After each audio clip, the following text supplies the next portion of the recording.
Today, we're going to talk about something that's, well, it's deeply personal for a lot of people, and the stats behind it are pretty alarming.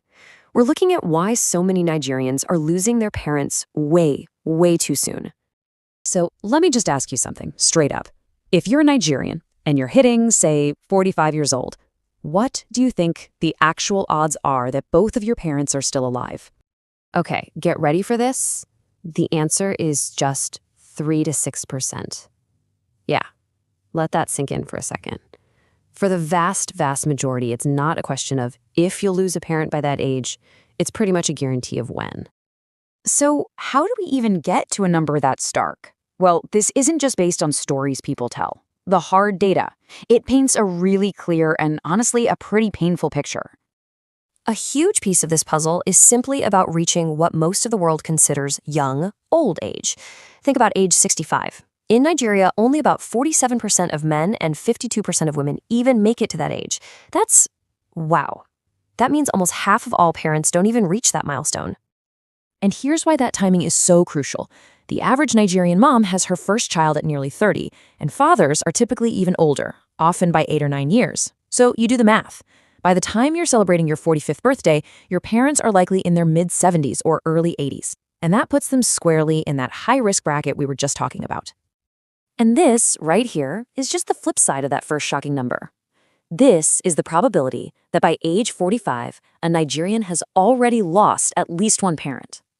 It just completely shifts things from a sad possibility to a near certainty for basically everyone. So the big question is, why? Why are the numbers this grim? Well, it's not just one thing. It's really a combination of 3 silent, overlapping factors. All right, let's break them down. First, you've got this huge, growing problem of unmanaged chronic diseases. That gets made even worse by the ongoing struggle with infectious diseases. And then you pile on top of that a lack of consistent health care and the devastating quiet impact of loneliness. I mean, just think about this. By age 60, nearly half of the elderly population is juggling at least 2 serious health conditions at the same time. We're talking high blood pressure, diabetes, arthritis.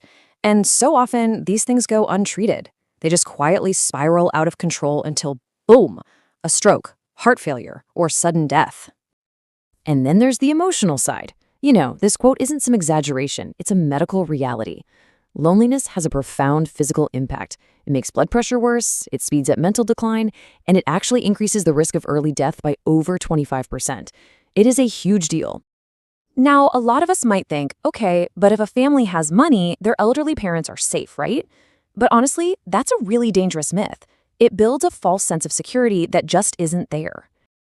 You can see the difference right here. On the one hand, you have what we think of as security: sending money, having property, visiting when you can. But on the other side is what actually preserves life: consistent medical care, proactive disease management, and genuine companionship. I mean, owning 5 houses doesn't stop high blood pressure from causing a stroke. And look at this number. In 2022 alone, the Nigerian diaspora sent over $20 billion home. That's a massive figure, and it's a testament to the love and responsibility people feel. But it also shows that money, by itself, is not solving the core health crisis. This quote just nails it perfectly. You can't outsource health to wealth. Wealth can provide comfort, absolutely, but it can't manage health for you. For that, you need a consistent, proactive system.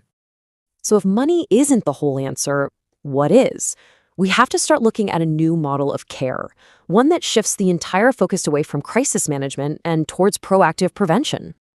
Let's use a service like GeroCare as an example of how this works. The model is so simple, but it's revolutionary. A child, often living abroad, subscribes. Then, a doctor is scheduled to visit their parent at home every single month for checkups. And, this is the crucial part, the child gets detailed updates, which replaces all that worry with actual reassurance. This concept is called structured care, and it's a fundamental shift. It's not about waiting around for an emergency. It's a system that's designed to bring preventative medical oversight right into the home, offering both the checkups and companionship, all while keeping the family connected every step of the way.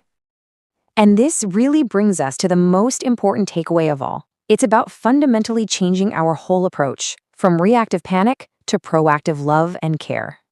Because this is the reality for far too many families. You hear, "I'm fine" on the phone over and over, and then that silence is broken by a midnight call about a collapse.